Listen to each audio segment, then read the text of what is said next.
guys, it's Austin. Happy Thanksgiving. I hope this video finds you well this week and you're spending a good amount of time with your families. I'm recovering from surgery, so I apologize if I look a little bit rough today. I just wanted to take the opportunity to thank you everybody for sticking with me and watching the content on a week-by-week basis. I really have enjoyed making these videos and I hope that they're valuable to you.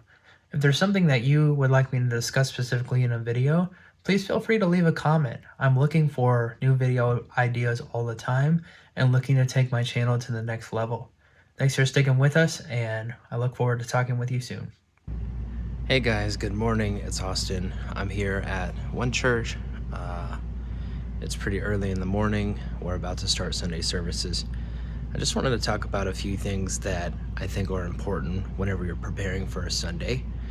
The first thing is whenever you try and learn from other people, sometimes you'll hear something along the lines of, I'm not really doing a whole lot, or just kind of do a little bit here and a little bit there.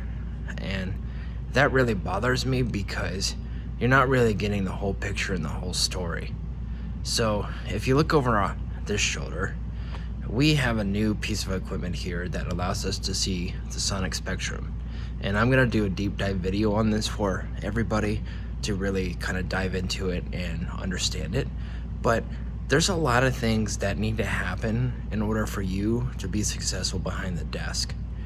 And if you just do a little bit and don't take into account those things, you're probably not gonna be successful. Secondly, I want to talk about relationships with the band. Right now, it's pretty early in the morning. Nobody is here yet. But for each and every band member that's going to come in, I know their name, I know how their week was, I know how their job's going, I know their prayer requests. And if you don't know those things as an engineer, or know those people to that level, you're going to have a challenge whenever you need to make adjustments. Yesterday during rehearsal, I knew Jeff, our guitar player, and we had to make a number of adjustments.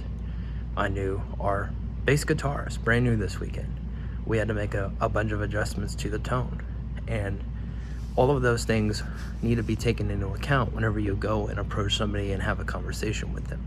You can't just walk up blindly to somebody and expect them to want to change if you don't know them.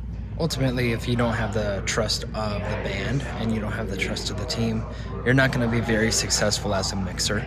And it's really important that you build relationships whenever you're back here, because relationships will be the difference between a good mix and a great mix. Talk about a few other Sunday morning rituals that I like to do. I did a video on this in the past, but I want to talk about a few things that I didn't talk about specifically in that video. So the first thing is I always want to make sure that my tracks are consistent in volume before rehearsal.